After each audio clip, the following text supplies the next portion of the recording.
You're listening to Real Food Mental Health. My name is Cody Cox. I am your host, a holistic nutritional psychotherapist.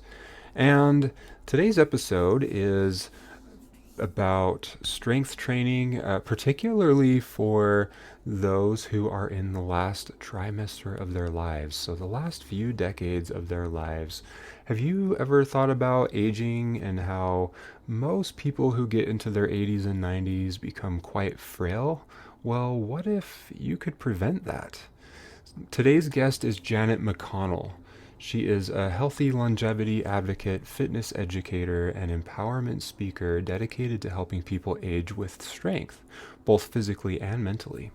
As a certified fitness coach and IFBB national champion bodybuilder in her 60s, she specializes in the transformative power of strength training for cognitive health, emotional resilience, and overall vitality. After a personal health crisis in her 40s, Janet discovered the profound connection between movement, mindset, and longevity.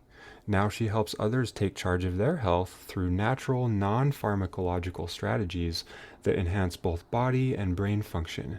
Whether speaking on stage or engaging with her online audience, she challenges outdated narratives about aging and inspires people to embrace a proactive, empowered approach to lifelong wellness. Now, a quick disclaimer, we mentioned a couple things in this episode that need a little bit of clarification. If you missed episode number 23, released on April 3rd, 2025, go back and listen to that, where I discuss the Mediterranean diet and what my thoughts are on that. Another thing in today's episode that I don't think I have clarified before is the concept of using sunscreen.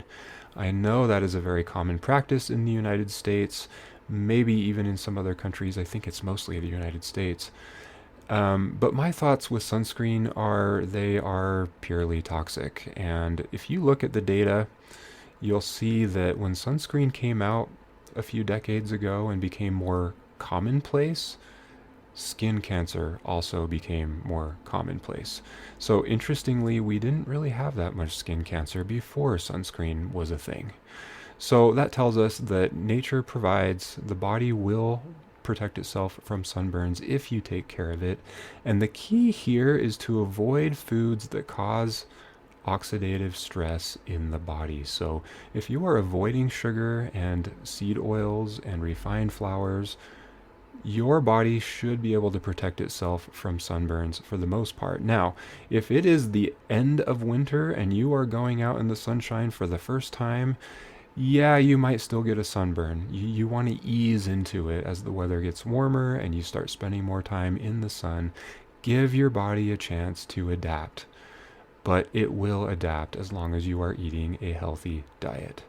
If you need to slather something on your skin, ideally it would be something edible, because the majority of what you put on your skin is absorbed into the bloodstream. So if you feel like you need something, don't go out and buy that sunscreen. Instead, you can use coconut oil, which has a mild SPF effect.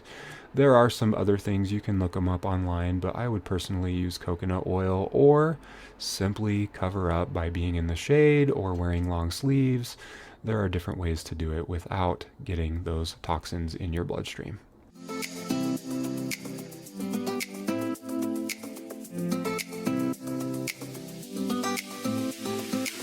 Welcome to the Real Food Mental Health Podcast, where we explore the powerful connection between mental and physical health. My name is Cody Cox, a holistic nutritional psychotherapist, and I'm here to guide you on a journey to true wellness, mind, body, and spirit. If you're tired of quick fixes and want real solutions that address the root cause, you're in the right place. Let's get started on your path to lasting wellness. Welcome back to Real Food Mental Health with Cody Cox. Today I'm talking with Janet McConnell. Welcome, Janet. Thank you very much, Cody. I appreciate being your guest today. So tell us a little bit about what you do. Okay, well, I am a personal fitness trainer, starting out that way, working with clients who are mostly 50 all the way up to, I think my oldest client was 85. And it's all people who are interested in being strong and robust and healthy going into the last trimester of their life, rather than being frail and fragile and not feeling good. So it involves a different mindset than someone who's just, a gym bro. It's a little more involved than that. I'm also a professional public speaker on all topics about healthy longevity, and I am an author. I have a book, Elements of Aging Well, and it's about my journey. I'm going to be turning 70 next year. So I think I have something to say on the topic because of my own lived experience. Yeah, and for many therapists, we are coming from that lived experience. We go into the profession knowing that it's very underpaid, Yes. but we do it because we actually care about what it is that we do and the people that we're serving. And it kind of sounds like you're on the same page with that too. Yes. Now, I love the idea of I don't know if you would call them elderly senior citizens or people in their last trimester of life doing more resistance training, Mhm. because I've had this theory for many years, and um, I keep thinking these people who are in their 80s and 90s, they're very frail, they break a hip and die shortly thereafter, and I keep thinking I think they're only frail because they're not doing anything. Mhm. They're at the end of their lives, and by being sedentary, Mhm. they're not exactly strengthening their bones or their muscle tissue. They are allowing their bodies to atrophy. Would you say that's accurate? Absolutely. And they aren't doing it even consciously knowing that that's what they're doing. They just know that they have adopted the mindset that I'm old. I worked really hard my whole life, raising a family, a career, everything. And when I retired, I'm done. I've done it all, and I deserve a rest. So, what that means to them is no thing that is demanded upon your body or your mind to keep challenging yourself to stay young, because we know that nothing grows in the comfort zone, including bone density, muscles, brains, nothing. So Hmm. it is unfortunate, and I think that it's starting to become better known now, so that maybe by the boomer generation is definitely picking up on it, and the Gen X, and then more to follow. And I can actually, I have a little bit of a personal perspective on this. My grandfather he's still alive. He's in his mid 80s right now. During the pandemic, he, just like most other people, stayed inside, was very sedentary, and it's amazing how much older he looked and how quickly he looked Mhm. older and unwell. And as soon as he started getting back out in the backyard and working in the garden again, he looked younger. It was really interesting to see, because he's pretty much for my whole life, he has always been a very physically active person, not in the sense of exercise or even necessarily a healthy diet per se, but more just he's been a hard worker in the physical sense. And so to see him during the pandemic essentially turning into this, what looked like a corpse, it was kind of scary. And ever since then, I've been having that idea that as people get older, we become more frail because we're not doing anything. Yeah. We're staying inside. It's like you were saying, we tend to think I've earned it. I'm retired. I can just sit and do nothing now until I die. But that's to our detriment. Right. Yes, And exactly. it's Yeah. There's a saying I picked up recently from a speaker, and it was, um, suffering, or I would say just effort. It doesn't have to be painful, but suffering with meaning is far better than comfort without purpose. So if you adopt comfort without purpose, you don't have a reason to get up in the morning, nothing that you're excited to try or learn or explore, it kills you up here. And then your mm, body just follows suit, because your body is guileless. It'll do whatever you offer it. It will adjust. If you give it a challenge, it will adjust to that. It's not going to lead the way, your mindset. really does that. And so it's really a top to bottom sort of shift that I think needs to happen in our society, the way we look at aging, the way we face aging. Yeah. Yeah. It's kind of backwards, I think. I think as we get older, we probably should remain active. Sense of purpose is a huge one. And I have noticed, especially after people retire, they tend to get more lonely and they lose that sense of purpose. Mhm. Except those retirees who go off and get another job, or they start a business of their own, or maybe they just have a big family and they're just really involved socially Yes. with their family, their friends, their neighbors. They've developed a sense of purpose for themselves, and that actually keeps them well. So I guess we're kind of going into the Right. psychosocial side of things here, but sense of purpose is a huge one that people tend to lose, and I'm seeing young people lose that now too. Yes. Yes. As we get a job because we have bills to pay, and it becomes this necessary evil to get a job that we hate, which then means we don't have that sense of purpose. It's so important. It's that thing of who am I now? So with someone who has a robust career and then retires and then it's just over with. And now they're like, okay, who am I now? If they don't ask that question, because a lot of us identify who we are by what we do. Not that Hmm. that's correct, but it is what we do. A lot of people, I was a firefighter, but now I'm fill in the blank. They don't, follow that through. And it is something I see a lot of my fitness clients are semi-retired or retired. Hmm. And so having a passion project, being a consultant, getting involved in a creative pursuit, family. I have one client who's really into her grandchildren and just lives for them, but it keeps her hopping basketball games and ballet, and she's in it and loves it. And so she's very vibrant. That's what she cares about. But she's not just sitting at home watching soap operas. Yeah, I actually had a distant family member just pass away in the last couple weeks, and he was in his 90s. I mean, it was time. Hmm. But toward the end of his life, he was essentially just sitting around and just waiting to die. Hmm. And I kind of feel like he had lost that sense of purpose.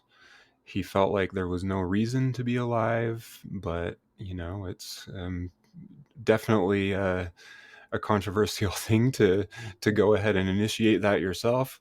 Right. Um, so he just sat around and waited to die, and I feel like so many people do that when they reach a certain age. It's just like, well, what's the point? I'm Hmm. just going to sit around and just let my body fall apart. And Yeah. for some people, that does take 30 years. Yeah. And so that's a pretty miserable end of your life, in my opinion. I certainly don't want to live that way. Not me either. Now, if I remember right, you were into bodybuilding for a while too. Mhm. I still am. Okay. I got started, in my late 40s and began competing and competed a bunch of times throughout my 50s and in my early 60s. So the last time was about 6 years ago, 7 years ago, and it what it did was it gave me a really gnarly goal that really excited me, and it was something that was hard, but I knew I could do it. But what it did was it completely transformed my mind and my body. I was a different person. There was a before and after. Before I was this way, and after I was nothing like that. And it was so fundamental to who I am today and why I care about what I care about, because it was it felt like, looking back, it looks like it was overnight, but it took a couple of years to get started, find the trainer, get the resolve, get my schedule arranged so I could do it, that kind of thing. But it came from a health crisis. I mean, Cody, when I turned 46, I was in my doctor's office and he was trying to hand me a stack of prescriptions because I had high blood pressure, high triglycerides, high cholesterol, and I was borderline obese. And he said, I don't know what's going on with you, but you have the signs of early heart disease. I was 46, Mhm. and that scared the heck out of me. And I was all of a sudden, it was like being struck by lightning. I've got to do something because I knew that it should not be the first to take the medicines. They're there, safety net, fine, but I need to put a little sweat equity into this first. And that's exactly what I did. So how did you learn to do that? I, well, after I found out that I had signs of early heart disease, I bargained with my doctor and said, give me 6 months. Please give me 6 months and I'll come back and we can retest. And if my numbers are still bad, then I'll take your prescriptions. And he said, deal, let's make the appointment right now. Went out to my car and just hysterically cried for about 15 minutes. Hmm. And then was like, I just made a bargain and I have no plan, no idea. But then I thought, Janet, you always do that. You love jumping out of an airplane and sewing your parachute on the way down, don't you? Figure it out. So I hired a trainer, and it was a recommendation from a friend, and it happened to be a bodybuilding trainer, resistance training, powerlifting, resistance training, bodybuilding, that kind of area, not CrossFit or some of the other different models that are out there. The high intensity interval training is a pretty popular one. Yes, that's also, they're Yeah. all fine. I mean, if it's your thing and you have good watch care while you're doing it so you don't get injured, because as you get older, the last thing you need is a setback. So Hmm. I had a really good trainer and it just turned out that I loved it. I loved the feeling of lifting heavy things, being really strong. It was just so invigorating for me. I was an athlete as a kid and as a teenager, so it just made me feel young again, just to be powerful again. And just did that for, well, I did the 6 months, went back to my doctor, and of course, my numbers were back in the normal range. And so I cleared that hurdle and I was so relieved, just like, yes. And then I got back to the gym and thought, well, now I have this weekly routine I've been doing for 6 months. I'm not going to quit. I really like it. I'm going to keep going. But I knew I didn't have a new goal. Like, why keep doing it? It's fun, but I needed more than that. I needed to work towards something. So essentially, you lost your sense of purpose for a moment there. Yeah, I did. Hmm. And it was that's what happens to us. You reach a goal and you're like, well, I got about, 5 or 10 minutes of dopamine out of that, just sitting with that victory. And then I was like, uh-oh, I need something more. And so there were a couple of ladies that showed up right around then in my gym who were getting ready for a bodybuilding show. And I noticed pretty quickly that they were lifting the same weights I was lifting. They were pushing the same weight I was pushing, and yet they looked just jacked. They were, carved shoulders and legs and flat abs, and they just looked amazing. And I had lost 38 pounds, in the process of all that 6 months of exercise, but I had done nothing with my diet. This is getting into your area. Yeah. Nothing with my diet. I was still eating garbagey food, and maybe a few more salads. But I just, I was strong enough to do the stuff and I was getting stronger. But those women, I was like, I want to look like that. And my trainer said, oh boy, well, now it's going to get really challenging because they're getting ready for a bodybuilding show and they have to eat very strategically because they can't just starve the fat off. Because if you starve, guess what happens? You lose muscle, and all that hard work just right off your body, and nobody will know the difference. So you can't just cut calories. You have to be very strategic. And that's when I learned how to eat really balanced macros of protein, carbohydrates, healthy fats, and just kind of how to land that rather than a nosedive. We had to land the plane gently so that I could land at a very lean 10% body fat and all my muscles there. Hmm. So that was an education. Yeah, in many cases, cutting calories doesn't actually achieve what you are hoping for, which for most people that means losing weight, right? Mhm. And I was taught that when I was in nutrition school too, where it's like I mean that sort of is true, but it's not the big picture. Right. Really what you need to do is eat quite often you have to eat more, but you're Mhm. eating more of the right foods. So that typically means more fats and proteins Yes. because contrary to popular belief, eating more fat does not make you fat. That's correct. I'm glad to hear you say that. And when you get older, it's even less forgiving. When you're young, I mean, when I was a teenager, and my jeans were getting tight, you just skip breakfast, skip lunch, jeans fit, you know, and you do that when you're over 45 and you're going to be sorry. Hmm. You just get kind of like doughy and you get smaller and squishier. It doesn't work. So, what are your thoughts on carbohydrates? My thoughts on carbohydrates and what I encourage with my clients is that it's important. The first macro to square away is protein. If you're going to build muscle, those are the Legos that go into making the muscle form along with the strain of lifting and sleep. So yes, you need recovery. So it's those Mhm. three things really lead to muscle growth. So we get the macros for that first. So it usually matches up just generically. We try to match that up with the weight of the person. Like if they weigh 130 pounds, then we get 130 grams of protein, healthy protein, lean meats, fish, eggs, whey protein, or some kind of a protein.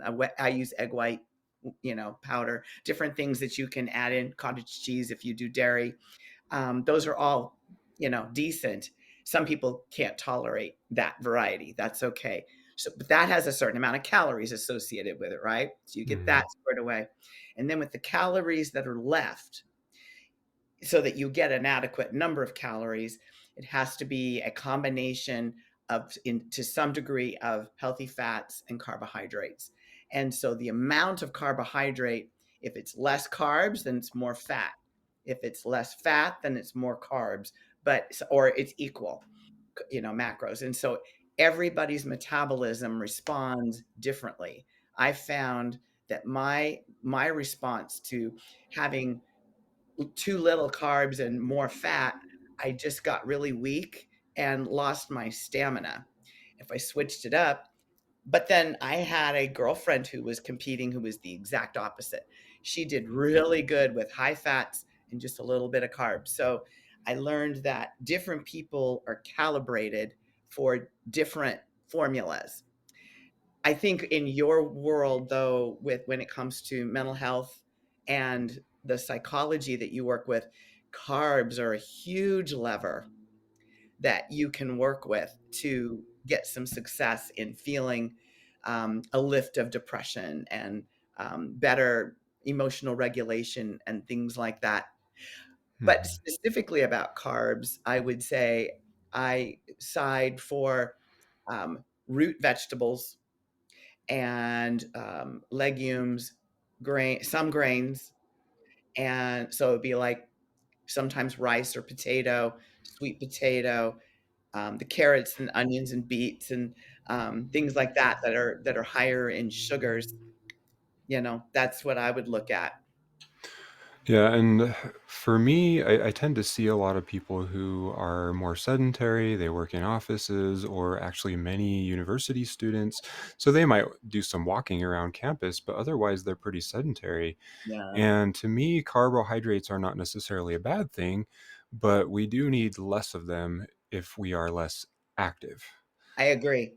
I agree because you have to burn those puppies off for sure. Yep. And if we are eating carbs, I think they do become problematic if we're eating the wrong carbohydrates. So, in the form of refined flours, refined sugars, we Mhm. just tend to abuse them. And Yes. so if you're eating carbohydrates, I totally agree. The root vegetables, basically what we want is the whole food sources Yes. of carbohydrates. Because you get the And fiber. that'll include complex and simple carbs because white potatoes are simple carbs, but that's still Yes. a whole food. And so you still will get some of that even if it's not refined. Yeah, in the fruit, I always recommend berries like blueberries, raspberries, strawberries, because they are a little bit lower glycemic and have Yeah. more fiber in them. Apples too, if you eat them with the peel. So yeah, but you're right, absolutely. It's the quality of the carb. And when you're eating fruits and vegetables, you're getting a lot of phytonutrients, you're getting a lot of little subtle things that if you don't get them, then you better be supplementing because we need them for our general health. Uh, so what would you say are some supplements that most people would need to take? I would be able to speak mostly about kind of my age group, which would be senior citizens. We tend to be, that's what I know the most about. We tend to be deficient in vitamin D. Oddly, I live in Arizona. We get, 350 days of sun a year. I mean, we are baking in sun. And yet, many Arizonans don't get enough vitamin D because what we tend to do is slather ourselves with sunscreen because Yeah. we probably should. And it's freaking hot 6 months out of the year. And we don't spend as much time outside. We seek the shade, and also our diets then are not super enriched with vitamin D the way so that it's enough. So vitamin D is a big one. Also omegas. I mean, you can have fish, but I find that I have a little bit, I'm low on that score. So I recommend getting a blood test to Hmm. know where you are. But so omegas, and even though I do eat meat, I don't eat red meat regularly, and that has a lot of B12 in it. So I do have to supplement with B12. So that's another one I recommend people checking because those will severely affect your vitality, your energy. To have the energy as you get older, we tend to be like, oh, I need to sit down and rest. Maybe I should take a nap, and that tends to be normal, and I do that sometimes, but I've found that Hmm. since I began supplementing, I have a lot more energy. Yeah, and it's bio-individual. Everybody needs different things. B12 is huge for mental health. Yeah.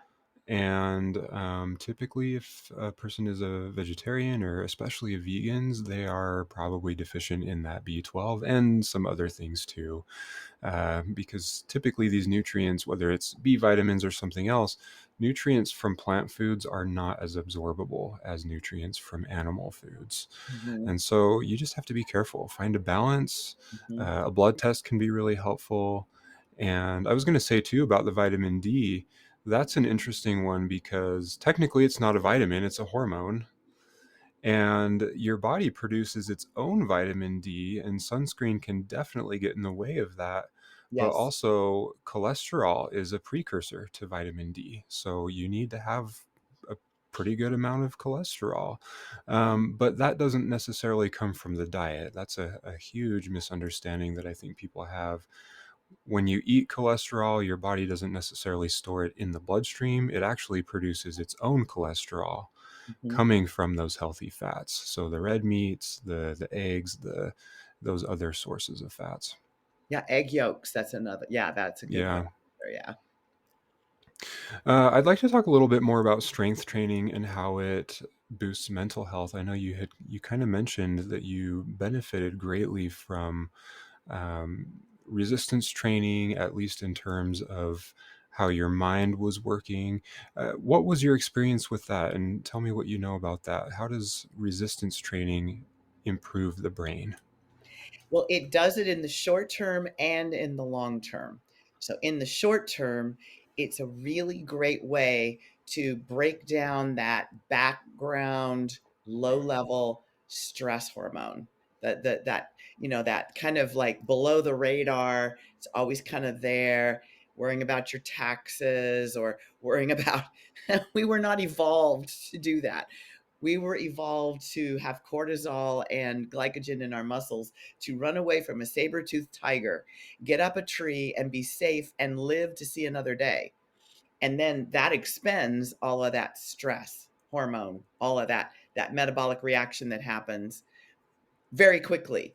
And then we go about our business. But in the modern world, it's almost like we're running away from the saber-toothed tiger all the time, 24/7, with the way the pace of our lives and the just the I can't, it could be a whole other podcast topic about stress, but Hmm. it's a huge one. And so what happens when people come to the gym, me included, when I lift, because it's heavy, it's hard, you get a little bit breathless. You're doing something that except that you know what you're doing, it feels a little dangerous. It feels, I mean, that leg press is 300 pounds or 400 pounds. And that it's like lifting a Buick off of yourself. And it can give you that feeling when you do it, like, oh, you get this amazing euphoric rush when you are able to do something heavy where it's really expending all of the stress hormones, and in comes rushing the endorphins and the dopamine and the things that and serotonin that make you happy and optimistic and feeling empowered and feeling like you have agency, so that when you go out of the into the world, you feel like you can handle anything. Nothing you do today is going to be as hard as what you just did. So there's this kind of feeling of euphoria. I know my clients come in looking like tired warriors, beaten down, didn't sleep well. Ugh, I don't feel like working out today. Do something. They just trust me. And then we go through their workout. And when they go out, they're like, all right, world. They completely change their demeanor. So that's the short term benefit.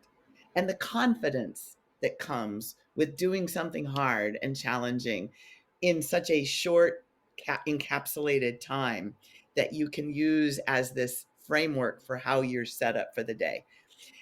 Long term is even more serious, because now what we have found is that resistance training really activates, especially the leg muscles. So the quads, quadriceps, the leg bicep, which is hamstring, and the glutes.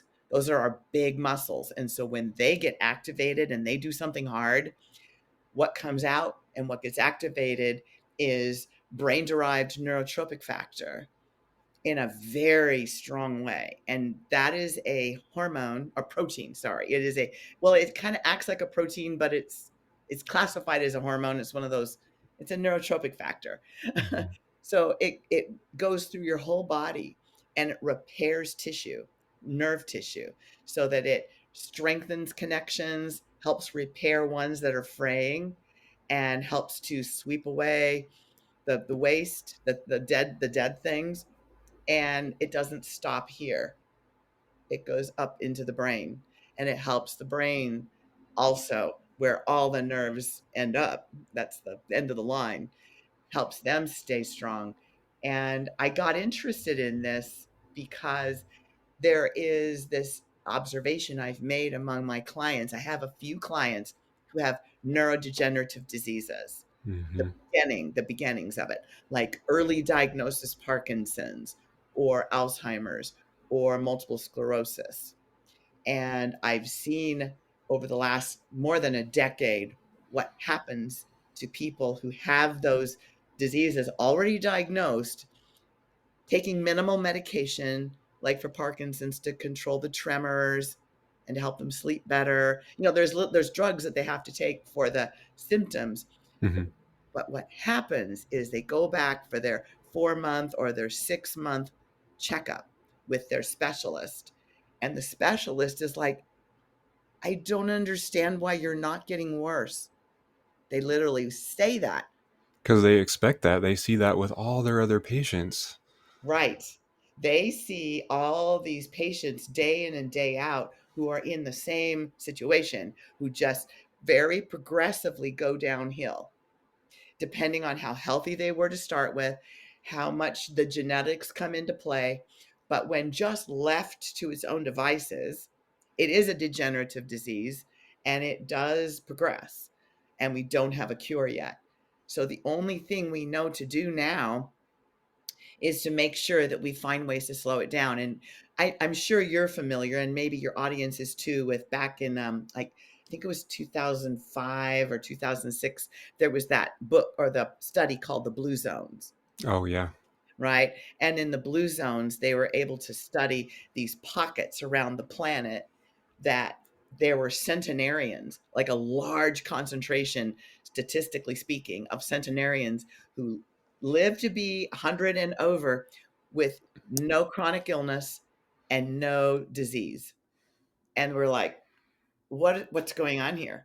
And so they started studying it, and it came out in the National Geographic first as an article, and then the guy who studied it wrote a book called The Blue Zones. And in it, he really highlighted cardiovascular walking every day and cardiovascular effort.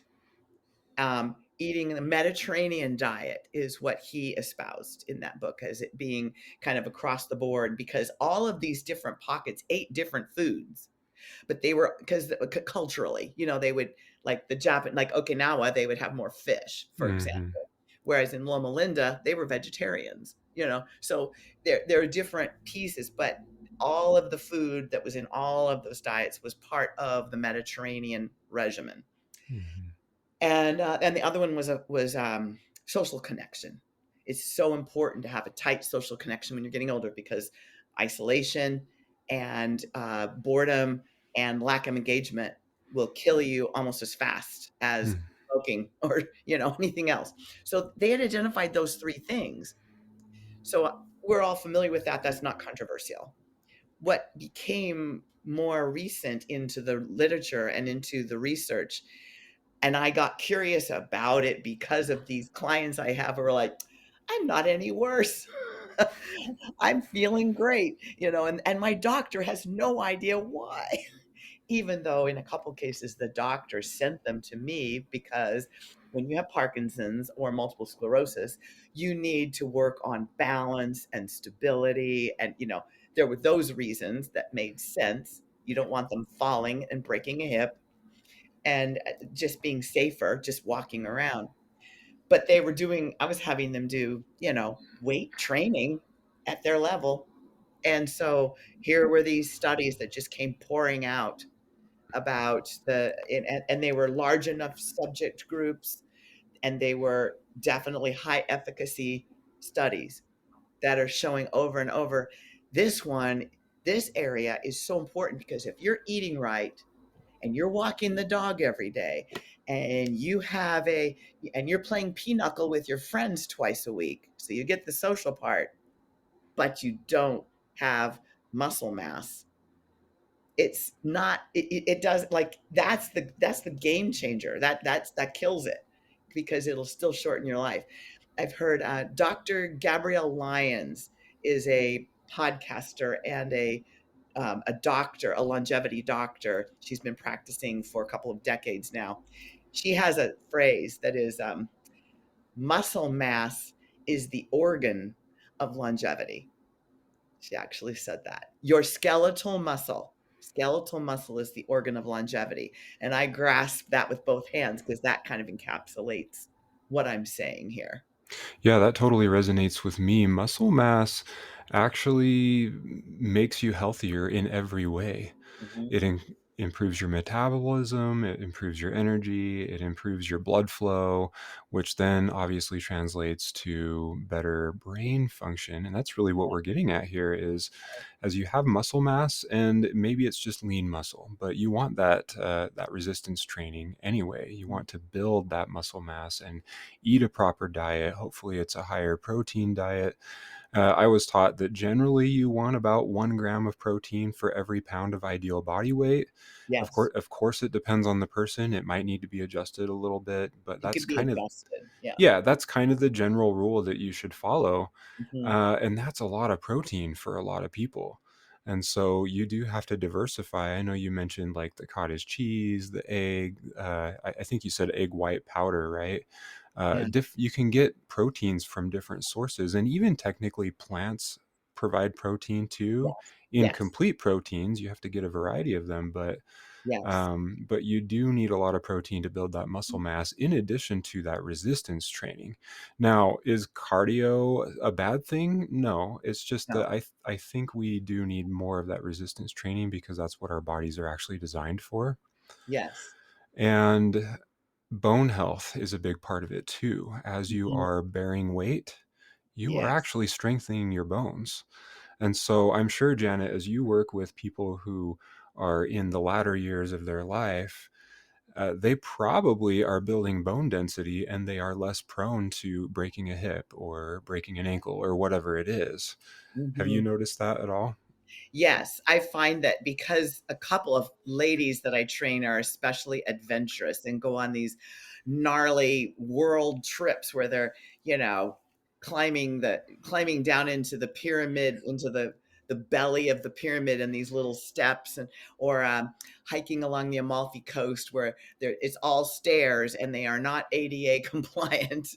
And I'm always like, okay, I think we're ready now. Be careful, and I'm always because I'm like, they're so healthy. I don't want anything to happen to them. I kind of, baby them a little bit, but I work them hard, but I also am worried about them.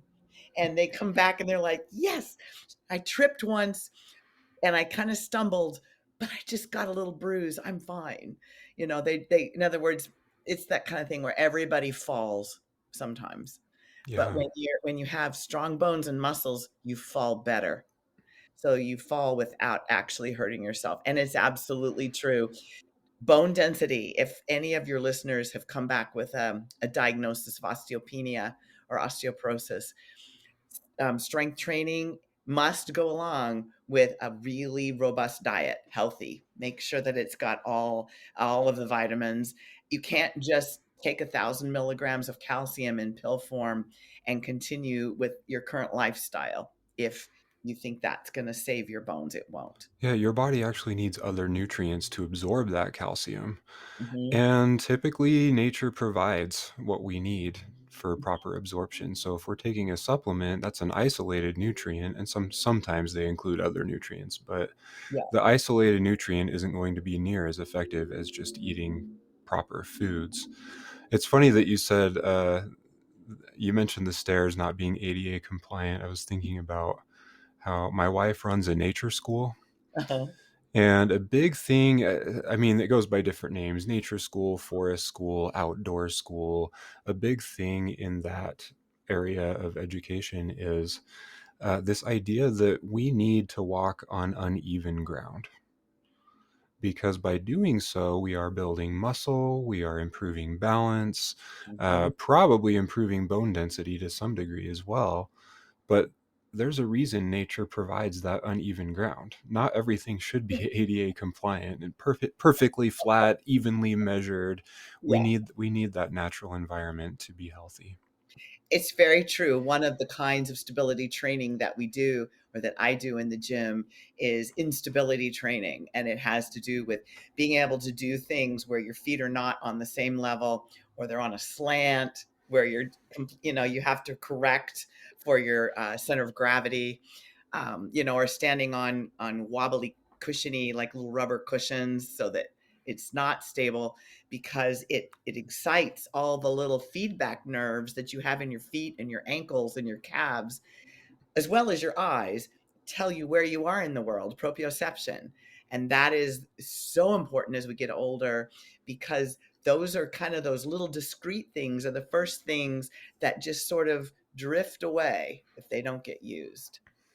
It seems to me that people who suffer from motion sickness, car sickness, vertigo. I've had vertigo before myself, but Mhm. looking back on my experience with it, it's when I was in graduate school. I was sitting and staring at a computer for many hours at a time, very, very sedentary. Yeah. And I think my brain had just kind of lost the ability to find a sense of balance, that proprioception that you mentioned.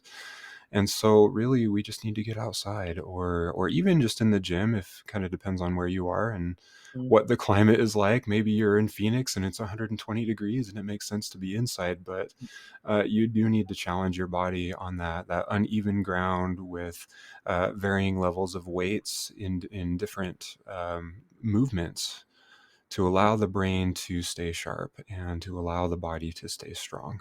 mhm. Yeah, that's exactly right. Well, that's one of the things, like, with your wife's work with being in the forest, for example, walking on real ground, dirt and rocks is really good because it kind of provides some of that experience when our civilized little towns and cities have everything perfectly measured for us to make it safer, I guess, and easier for people who do have access issues. I'm a huge fan of barefoot shoes, and there's this one particular brand. I don't get paid for saying this, but I wear Zero shoes a lot. I wear them all the time. Yeah, I love my Zero shoes. They have a very thin sole. Mhm, They purposely don't have arch support. They purposely don't have a heel. mhm, And the reason for that is because the manufacturer of these shoes recognizes the importance of that signaling that comes from the mhm. ground and goes travels up through the body to the brain. And with modern shoes, some people have like 2-inch thick soles. Kind of Oh, depends on the shoe, but I've been wearing Zero shoes for so many years now. I look at normal shoes and I'm like, they look like grandma shoes. Like these really thick foam soles, yeah, kind of a mhm, funny shape that actually isn't the shape of your foot. right. But essentially what it is it's padding you from that natural feedback system that you're getting from that uneven ground. And Yes. that's to your detriment, just like when you retire and you decide to do nothing. Yes. Yes, I love to be barefoot. That's my favorite way of being. But when I have to wear shoes because the health code demands it, then it's barefoot shoes. I have mine right here. They look like this. So Oh yeah. they have the kind that have the toes, where it looks more The like a yeah, glove. the wide toe box. Right. But this is like a full shoe, but it's completely flat. There's 0 cushion. There's a little liner, but there's 0 cushion, and they last a long time because there's nothing inside that breaks down. There's no foamy thing that wears out because there's nothing in there, and these are great for working in all the time, and, my feet don't get tired. Now we're only recording audio, so my listeners won't be able to see that, but Oh, essentially the barefoot shoes, they have a thin sole, like I mentioned. It kind of depends on which brand you're getting as to like how thick they are. I've got some Lems that are, I think they're 9 millimeters thick. yeah. I think Zero shoes might be 6, Mhm. but they're very, very light. And what I found is the sole doesn't really wear out, but the upper does. It gets a little frayed. Just for Yeah. I mean, but it took me about 2.5, 3 years to wear out the last pair that I just replaced these a couple of months ago. Yeah, I mean, I wear the same shoes for at least 5 years before I Yeah, have to replace them. They yeah, last a long, long time, and I tend to do a lot of walking. yes. You probably put more miles on your shoes. I'm in the gym, so I'm moving around a lot, but what they are this kind of underscores the point you're making, is that power lifters and bodybuilders are already hip to this because they found that you are much stronger and more stable when you're really powering up a really heavy bar off of the ground, for example, or squatting with a heavy bar on your shoulders. You need to know where your body is and where your balance is. And some bodybuilders who don't have those shoes will take off their shoes and just lift in stocking feet, just so they can feel the ground with their heel and their toes very clearly. So they have more sensory input on their balance. It's amazing how with technology we've gotten away from these concepts of basically it's just natural movement. Mhm, Things that our ancestors used to do all the time, unknowingly, most likely. But as we've developed technology, it's gotten better. So air conditioning is a big, big one that started making people stay inside. mhm, TVs, the internet, all of this culminates into a very sedentary lifestyle, but also a very unnatural lifestyle.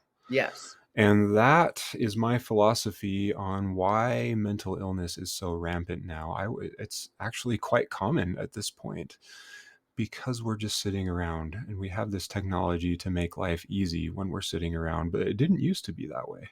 No, no. Yeah, I grew up in I mean, I'm pretty old, so I'm, like a mid-century modern. Mid I'm from the mid-1900s. I grew up in a house that didn't own a TV, not because we couldn't afford one, but my parents were both really active, and we had an organic garden, and they were vegetarians before it was cool, and, that was just how they believed. So I was lucky that way, but I played outside from dawn to dusk in the summer and after school until the streetlights came on in the winter. So, yeah, it was never indoors. Or if it was bad weather, I was reading a book. That was it. Yeah. Yeah, I think back before the internet, the only really, well, I guess before the TV too, the only really sedentary activity was reading a book. Yes. Yeah. And it's for when you're sick or for when it's raining outside or too cold or something. Or for some reason you just had to stay indoors, but otherwise it's like, get out there. hmm I didn't have to be urged very strongly. I was already out the door. Even when I was growing up in the 80s and the 90s, we still had TV. We were starting to get internet. It was dial up. It was terrible, but Sure. I think we were one of the first households in the neighborhood to have internet. But it was bad enough that I went outside anyway. Yeah. And I remember, like, you just said, like, you were outside until the streetlights came on. I totally did that too. Yeah. But people don't do that anymore. It's No. really quite Same. tragic. Yeah, we have a lot of distractions as you listed. There's so many reasons. I mean, I can fall prey to it as well. It helps every once in a while to go camping and to get out and just get away from, go rough camping, no electricity, no services, and hmm just, haul your water and just be quiet and contemplative, for 3 or 4 days. It's a real good cleanse. That's what I love about backpacking because Mm, typically you're in the backcountry, you're away from the electricity, you're away from the light pollution, the air pollution, and all that other stuff, maybe even cell phone service. Um, I think it's funny though, like when we do go camping, many people go to a commercial campground. yeah, I know. And then your neighbors have this big Bluetooth speaker. They're blasting this rap music or this dance music or something, and it's like that kind of defeats the purpose of going camping. I hate that. Yeah, we Yeah, we will try different campgrounds and we find one that's like that. And we're like, okay, well, that's the last time we're staying there. Sometimes we've even left, and found someplace else. I've done that too. I Mm, have actually left over noisy neighbors because yeah, like I said, it defeats the purpose of camping. It takes the nature out of it. And if I'm going to have to deal with this electronic music or whatever it is that basically resembles being in a city, I might as well just go home and be in a city. right. Exactly. Yeah. It's helpful. I remember when I was a kid, I was probably, I don't know, early teenager.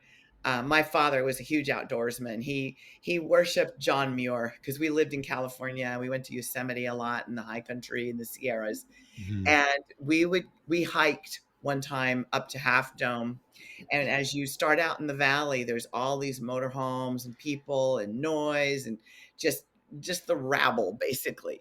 And then you start off down the trail, and then there's hikers, there's a little bit of noise, but it's less. And then you get past that first really steep ascent to the top of Vernal Falls. Next is Nevada Falls, and then next is Half Dome. So there's these kind of like stair steps that go up. Each time we would climb to the next terrace, the next level, it would get quieter and quieter and quieter until you get up to the part right below Half Dome, and it's just a bunch of people huddled around a little campfire, talking. It's like there's nothing, Mhm. there's know anything. It's great. Oh my gosh. I remember that really impressing me as a little kid, like, oh, this is how far you have to go to get away from all of that. Yeah, and it's kind of funny how like, you have to work harder. Hmm. Oh, sorry, there's a Amber Alert on my phone. You have to work harder to get away from all that noise. Yosemite is a very popular national park. Every time I've been there, it's been so crowded. Hmm. But you do have to hike a ways to get away from that crowd, and you can get away from Yes. that crowd. I It's live not too hard. Yeah. Yeah, I live in Utah. We have 5 national parks here. They're all in southern Utah. Zion National Park is a very popular one, and I don't really know why, honestly. Like, I mean, it's a beautiful place. Maybe it's just its proximity to Las Vegas or something like Closer. that, but Yeah. um, that one's pretty crowded too. And if you know where to go, you can get away from that crowd. You just Yes. have to make that effort. Yes. Yeah. Bryce Canyon. That's another favorite place of ours. Yeah. Also, and I remember we went there probably 20 years ago and camped, kind of like dry camped along a river. And the river was full and flowing and made, lots of rushing noise. And I can remember on the third morning that I woke up in my tent and heard the river, and I felt something inside of me just go, just like this, let something let go. And it was in my stomach or my gut. There was, I still remember it to this day. And I knew that that was when my body finally went, okay, now we're in a different place. It took me a couple of days to shut off all of the Hmm. outer, like to exfoliate all of the crud that is just part of living in civilization. And it does take a while. I know a lot of people who will just camp for one night and then go home the next day. And when I do that, I just feel like it wasn't quite worth the effort. Like, You were cheated out of the real deal. yeah, I feel like if I'm going to take the time to pack up my car and drive to a campsite, I want to stay there for a few days so I can really enjoy it. For sure. Long enough, my wife's rule is we have to stay long enough to get bored. Yeah, there you go. And once we get bored, then we'll feel satisfied with going home. Right, right. Yeah. So, but that takes a few days. Yeah, and just that realization, that self-awareness of while you're sitting there and you think, "Oh, I wonder I should check my phone. Oh, maybe I should look at the map. What about the weather?" And you keep reaching for that phone and it's not connected to anything and you're like, "Oh, I'm perfectly fine. I don't need to know that and that and that. I don't need to know Yeah. any of that right now. So what?